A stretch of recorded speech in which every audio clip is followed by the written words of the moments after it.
In the year of 2007, Crystal was also prophesied to by her sister and a bus driver concerning a husband figure.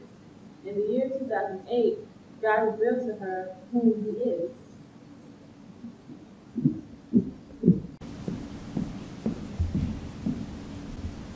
That following Thursday, which was the 4th of July, I went to noon prayer at Prophet Peter's church. The prophet said, God said the man who you think is your husband is not your husband. So I asked him, why he's not my husband? Everyone was shocked because I questioned the prophet. And he told them, it's okay, I'm glad she asked. Your husband is going to travel with you while you are doing your ministry. You're going to have so much fun with him. You're going to be the first lady, and he's going to be the pastor. Then I told him about what both my sister and the bus driver saw and what they prophesied to me about my husband. All I could think was, dang, Satan got me. All that time I thought that Ed was my husband. Satan is slick. The pastor told me that I was between my destination and failure. And God wanted me to stand still and not make any quick decisions. Everyone was oohing and in shock. I was concerned and hopeful that God would help me stay still because I've been fighting hard in this battle to fail. I have to seek my success, which is God's promise. At the end, I was still without a car. After service, the pastor asked his wife to take me to the bus terminal. Instantly, when I got into the car, I called Ed and left a message telling him he is not my husband, and everything I told him about him going to be successful wasn't for him because I thought he was my husband.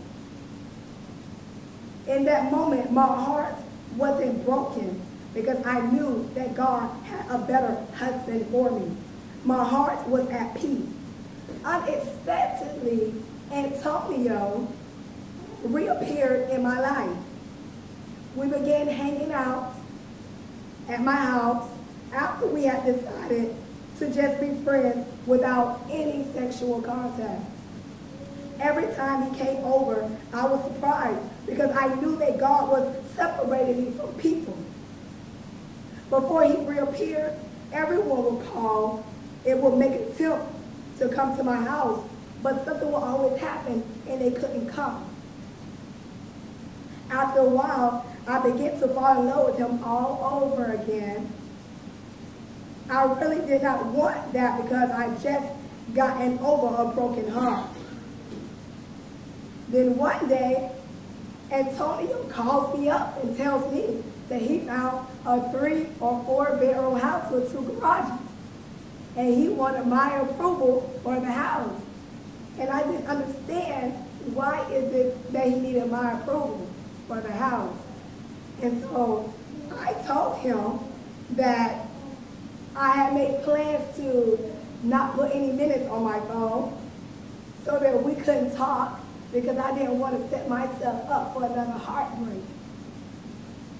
He was in shock, and he told me that he didn't know what to say after hearing me say what I said to him. And we got off the phone, and I never saw that house. Thursday, July 31st, I went to noon prayer service with Prophet Peter. We praised the Lord, and Prophet Peter's wife got up to sing the gospel. The Spirit will always exalt her, which was why I enjoyed watching her sing. When the praise thing came to an end, Prophet Peter would stand and give the word. After he delivers his preaching message, he will walk the aisle and prophesy. On that particular day, Prophet Peter approached me and prophesied, God says He's going to give you wisdom of his word. He's going to put you on a high wall, and the world has to come up to your level to understand the wisdom that he's going to give you. The prophecy took me back to the beginning of the year when Miss Joy discerned my dream. Then the prophet said, he said that the deep calls upon the deep. There are some people coming into your life that are deep like you, and they are going to work with you. This might not make sense to you right now, but when that time comes, you're going to say, Pastor, you were right. God says he is building you on a solid rock so that you cannot fall again. That was so pleasing to my ears and my soul. The prophet walked back onto the altar, and as he was approaching the podium, he turned and said, Crystal, God says you're his precious jewel.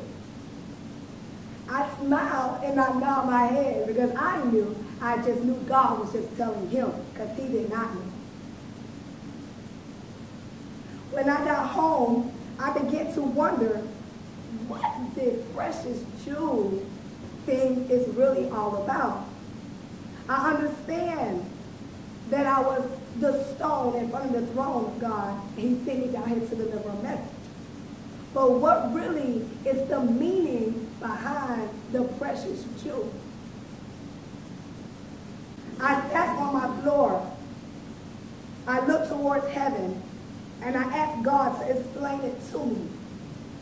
I don't remember how long it took him to answer me, but he directed me to Proverbs chapter 20, verse 15, and it reads, there is gold in the multitude of rubies, but the lips of knowledge are a precious jewel. I was so honored that he answered me, and it became clear that God calls me his precious jewel because he has given me his wisdom of the knowledge.